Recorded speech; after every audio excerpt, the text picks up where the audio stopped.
jiru afaan wallaalanii wallaalanii jiru afaan wallaalanii.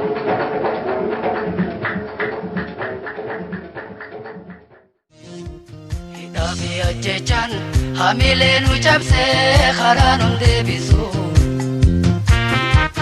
Guyyaa bilisummaa dhiigaa namaan ibsu falmata lakkisu. Ani Naayiroobiitiin qabame garanatti eddan darbee. Akkuma nama deenyee barsiisnee waggaa 11 falakkaa kunoo kaboonye akka gaddinee jirra.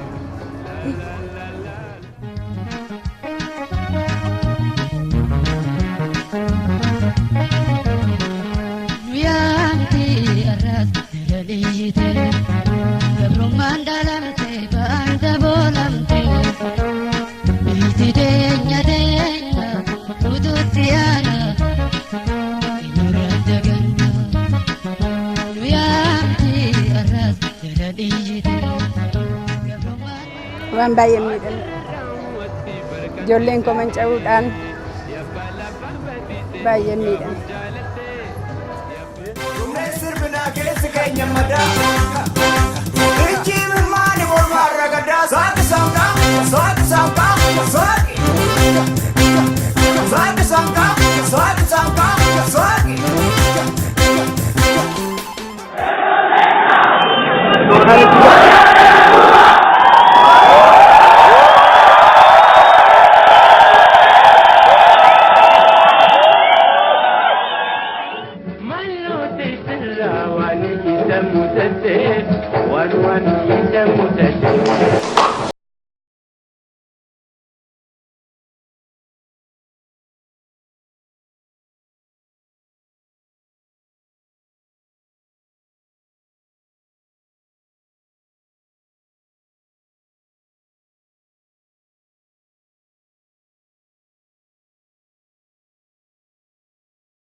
Halluu kan ilaan barataan ture lukti lamaan kiyya fayyaa ture. Nara kutanii luka kiyya lamaan jilbaa ol citee jira. Jilbaa ol narraa kutanii jiru luka lamaan kiyya iyyuu. Akkasii luka lamaaniiti luka qaama irruutiin manadhaa keessa waggaa 12 ture. Badiin keenyi mirga uummata Oromoof qabsaa'uu qofa. Badiin keenyi walqixxummaan biyya kana keessatti mirkanaa'uu qaba.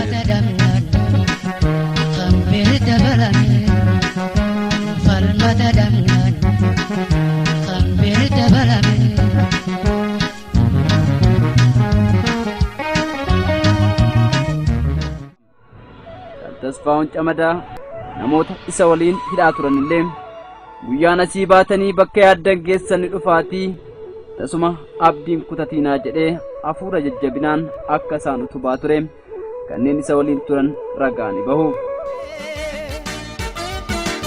Warme kaatam koomee anteeraan kutuftee ekaan lubbuudhaan dhabame wayyoo harkaaf miila dhabee gurra manaa bahee akkamaana fedha baamee war tokkoo fi lamaa miti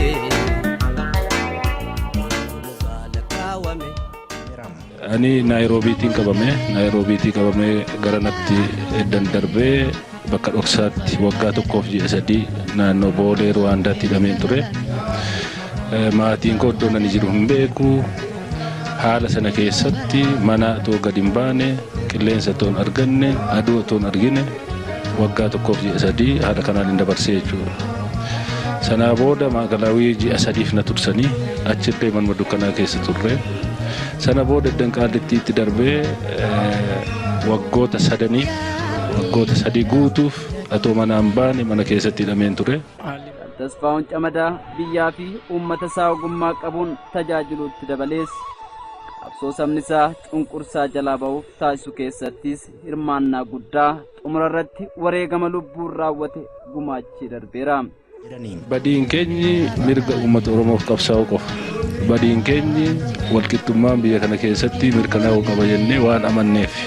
Badiin keenyi furmaanni biyya kanaa siyaasni biyya kanaa sirraahuu qaba jennee waan amanneef badiin keenya dimokiraasiin biyya kana keessatti gad dhaabbachuu qaba jennee waan amanneef malee badii biraa hin qabnu.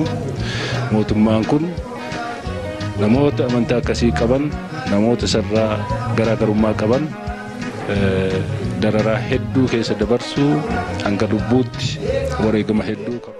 Hawwii fi amantaasaa bilisa taanee dhalannee bilisa taanee jiraachuu dhorkamnus bilisummaa keenyaaf qabsaa'uu duurraa kan dhorkuu danda'u humni tokkollee hin jiru hin jiraatus jedhus tokko jedhee gaaddisa kallachummaa adda bilisummaa Oromoo jalatti dalagaatti hiikuu jalqabe.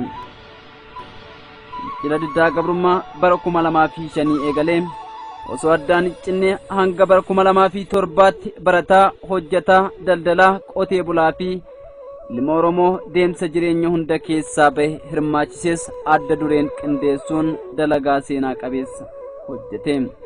Dalagaasaa seenaan ragaa ba'uuf kanaanis caalatti mootummaa wayyaaneetiin akka adamfamu taasifame.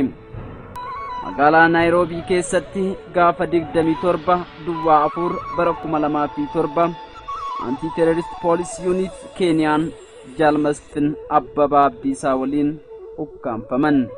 Akkasiin dabarfamanii diinaaf kennaman Jaal Tasfaa'oonii fi Masfin erga gabaabaaf gartuu FBI fi Criminal Investigation Department Keeniyaan qoratamaniin booda shororkeessummaa waliin tasuma akka hidhatan qabne osuma beekamu gaafa 12 Duwwaa 5 2007 halkan keessaa saalamatti Naayiroobii ka'uun harkii fi ijji isaanii hidhamee konkolaataa piikaap poolisiin fe'amanii Moyyaaleerraan dabarfamanii mootummaa Tigraayitti gurguraman. Ifti mul'achaa jiru ni jira. Ifti kun garuu bal'achuu qabu. Dhiifamni gaariidha. Dhiifamatti amanuun gaariidha. Wanni darbee jira duubatti deebinee waan yaadnu hin jiru. Kanaaf booda biyyi kun biyya walqixxummaan itti mirkanaa'e, biyya olaantummaan seeraa keessatti hojjetu, biyya dimokiraasiin sirnaa keessatti gaggeeffamu ta'uu qabdi jechuudha. Jaala haamilee jabaa qabu kana malees wayita namoonni isa gaafachuuf itti deeman anatti guddoon deddeebi'inaa anan mallee qabsoo irra jira. Sunummaan bakka jirtanitti qabsoo jabeessaa jedheetu dhaammataa ture. Namoota isa waliin hidhaa turanillee guyyaan asii baatanii bakka yaaddan geessan dhufaatii tasuma abdiin kutatinaa jedhee hafuura jajjabinaan akka isaan utubaa ture kanneen isa waliin turan ragaa ni bahu. Saba eji emimani kan rakkini sahandumini Saba poe fitanne kan kabbalale kamne takka Warra hore agabe gaafa bajaadate Yaalami ko wali gala laga gala Yaalami ko waliif gala bilisumaaf lola tokkummaa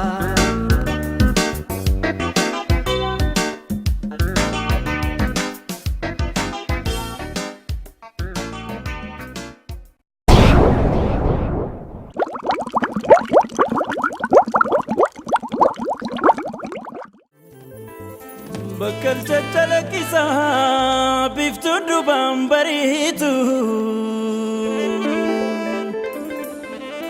Sabako gadaan keenya milkiin waa fagoon jirtu